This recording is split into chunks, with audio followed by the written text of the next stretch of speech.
Muy buenas tardes a todos. Gracias a la Fundación Ictus por invitarme a participar de este foro. Felicidades también a todos los padres en su día y feliz día del músico internacional, pues del músico, porque por los panameños celebramos más adelante. Voy a compartirles aquí el PowerPoint que me acompañará en esta presentación. Me siento muy emocionada de compartir junto a este grupo de panelistas, expertos todos en el quehacer educativo, esta reflexión que se hace necesaria en este momento. Iniciaré a manera de introducción a este foro tratando de contestar lo más abreviadamente posible la profunda pregunta que me asignaron. ¿Es importante la enseñanza del arte y la cultura en nuestros colegios? Les cuento que después de recibir la invitación a este foro, unos días después, por esas casualidades de la vida, mi hijo Luis me hizo llegar esta novela. En ese pueblo no mataban a nadie, del laureado escritor veragüense Carlos Francisco Chanmarín, que narra las historias de dos crímenes ocurridos en Santiago de Veraguas entre los años de 1938 y 1945. Era la misma época en que se construía la Escuela Normal de Santiago y era también la época de la Segunda Guerra Mundial. Y fue aquí, en este libro, en donde encontré un texto que pensé que nos ayudaría a comprender ese significado, el verdadero significado de la importancia del arte y la cultura. Vamos a caminar de la mano del personaje Daniel O'Donnell, músico y compositor nacido en Estados Unidos, pero aparentemente criado en Santiago. Por el relato del maestro Chanmarín, yo diría que Daniel sería hoy cédula PE, o sea, panameño nacido en el exterior. Durante la lectura de este texto que he editado por cuestiones de tiempo, les pido que no pierdan de vista que estamos tratando de explicar lo obvio, si es importante o no estudiar artes en las escuelas. Leamos, pues. Daniel O'Donnell tenía 40 años, era blanco, alto y delgado. Caminaba un tanto encorvado, tal vez por el hábito de trabajar sobre el piano. Tenía los ojos grandísimos y negros, los cabellos largos y descuidados, al estilo de los directores de orquesta. Siempre llegaba puntualmente al salón. Su abuelo vino a principios de siglo con la compañía inglesa que trabajó las minas de oro. Pero en realidad Daniel nació en Estados Unidos y al morir su padre regresó a la patria. Daniel era músico, aunque resultaba hombre raro para los profesores, sobre todo por su empeño de tratar de hacer un coro musical con elementos campesinos. Parecía una locura, una extravagancia. Y ahora ordenó al grupo: entremos en materia, tomen la hoja de Beethoven y empecemos el ensayo. El músico comprendía que no podía transformar de la noche a la mañana a 200 muchachos, en su mayoría nacidos en la campiña, en donde jamás habrían oído siquiera un vals de Strauss, y de pronto aparecían frente a Beethoven. Cuando Daniel O'Donnell levantaba la batuta, era exigente. Con gran sagacidad descubría las voces desafinadas y paraba el intento. Él había trabajado esa canción en Harlem cuando fue profesor en un college de muchachos negros. Y aunque la mayoría de aquellos chicos eran elementos de los bajos fondos neoyorquinos, algunos cantaban en iglesias e incluso sabían solfear. Acá, los muchachos tal vez eran más uniformes, pero faltaba la cultura necesaria, la técnica, la impostación de las voces, para tal clase de canto. Pero O'Donnell sabía que sacaría voces bien acopladas, que en nada envidiarían al coro de Harlem. Estudió en Nueva York y fue el mejor estudiante de su graduación. Compuso la suite La Flor del Tamarindo, basada en tonadas panameñas, que fuera interpretada por la Orquesta Sinfónica de Nueva York. O'Donnell era tenaz hasta enfermar y a veces no era consciente del extenuado ejercicio al cual sometía a los chicos en los ensayos, estudiantes de cultura sencilla que apenas habían venido a la escuela que el presidente fundó para titular a maestros de escuelas primarias fundamentalmente rurales. Un día recibió de Nueva York una carta de un colega norteamericano que, entre otras cosas, le decía: no puedo imaginarme a un grupo de indígenas de tu pequeña tierra con taparrabos cantar un lied de Beethoven, un lied alemán, y mucho menos algo serio de Beethoven. Pues así son de orgullosos ustedes, los latinoamericanos. Bien haría tu país en solicitar la anexión a nuestra gran nación. Así podría rápidamente subir a nuestro nivel y tu sueño de tener un coro de altura se cumpliría entonces. ¡Qué necio afán de nacionalismo les invade! Ahora vendrá la guerra. ¿Y para qué les hace de servir todo eso? O'Donnell contestó inmediatamente: te mandaré una grabación de mis indios cantando a Beethoven y también a Mendelssohn. No temo a los alemanes. Tú, a pesar de la enorme preparación que posees, como gringo, en fin, eres incapaz de comprender que la cultura está fundamentalmente en los pueblos. A los pueblos, agregó, tan solo hay que educarlos y liberarlos de las cadenas. Si pensara como tú, no hubiera trabajado en aquella infeliz escuela de tu Harlem, con jóvenes negros que viven en tu gran nación, pero están más sometidos que mis hermosos y desnudos indios. Es más, esta música no la comprendes tú, ni mucho menos quienes siguen escribiendo sinfonías sin música para los oídos de los que no pueden oír porque carecen de otro sentimiento que no sea el de la opulencia expresada en la bolsa de Nueva York. Sé que ya vivimos la guerra, pero yo cantaré un himno para la paz, de todos modos. Tu amigo, Dodd. ¿Qué les parece? Qué lectura más emocionante, la verdad que la leo y me emociono. Gracias, maestro Jean-Marie, por esta tremenda clase sobre el significado e importancia de la cultura y del arte. Pero vamos a seguir adelante y a saborear un poco más este último texto, el de la profunda y recia respuesta del músico a su colega neoyorquino. Vamos a leer extractos y reflexionar poco a poco.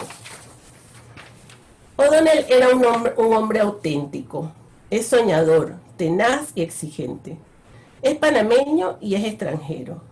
Estudió en una de las mejores escuelas de música de Estados Unidos y regresó a su tierra a sembrar entre su gente, porque lleva dentro de sí la cultura panameña, el amor por lo suyo, el ritmo, el perfume, el sabor y los colores que lo definen como panameño.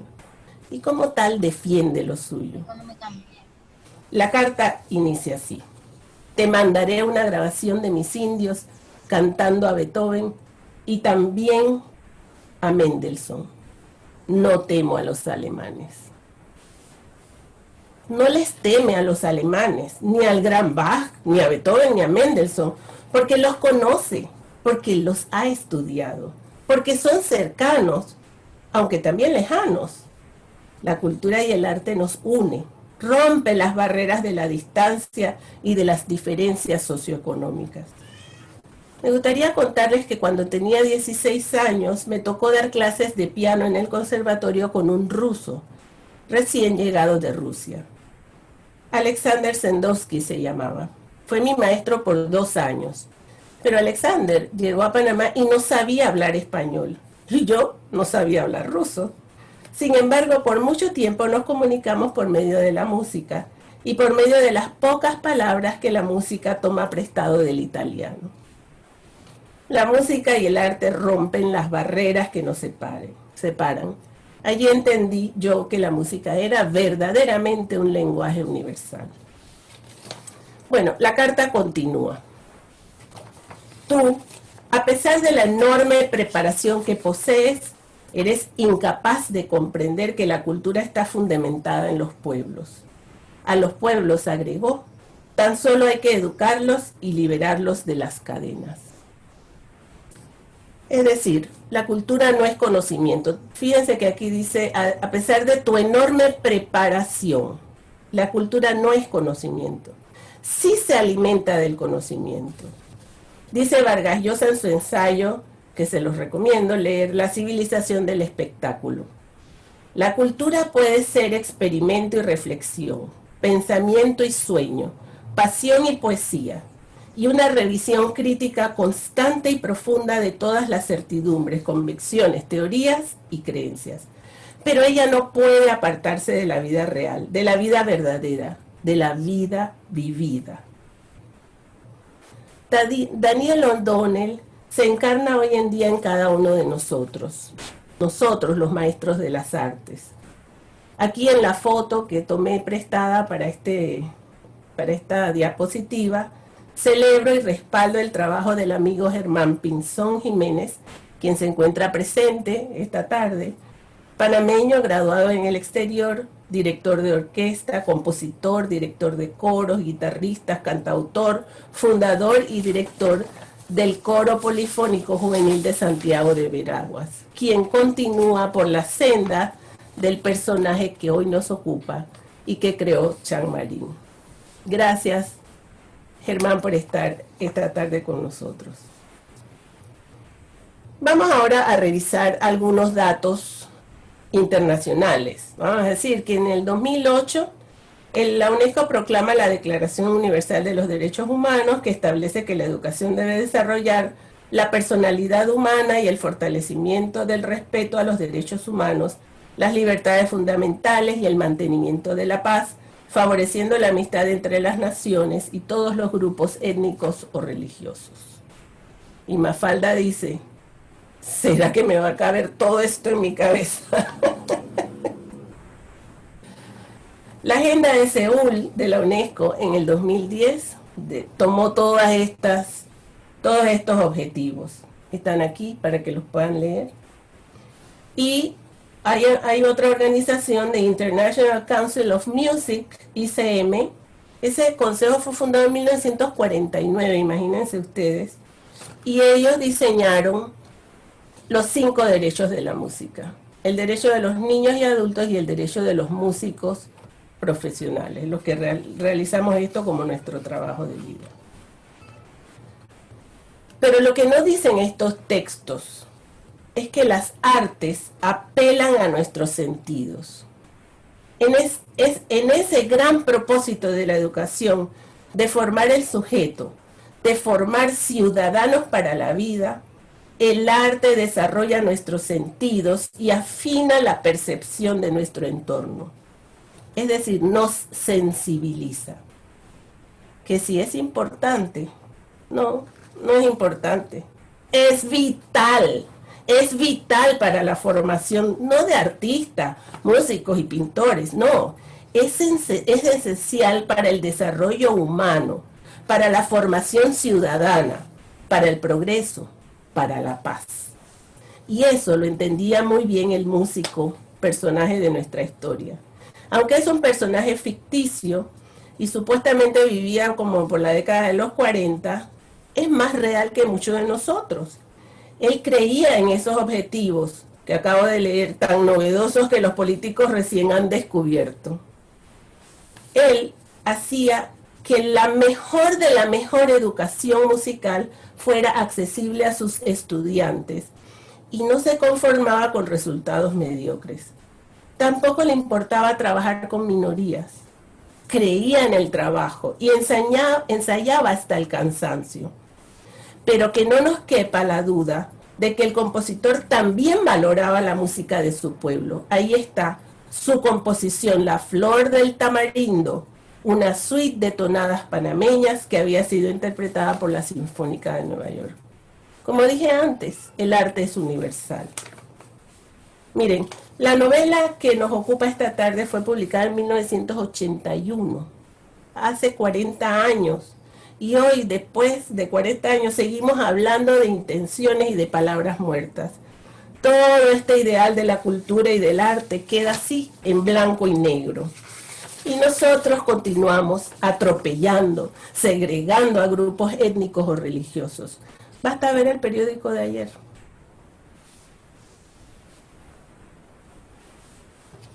Es más, Este es el último párrafo de la carta.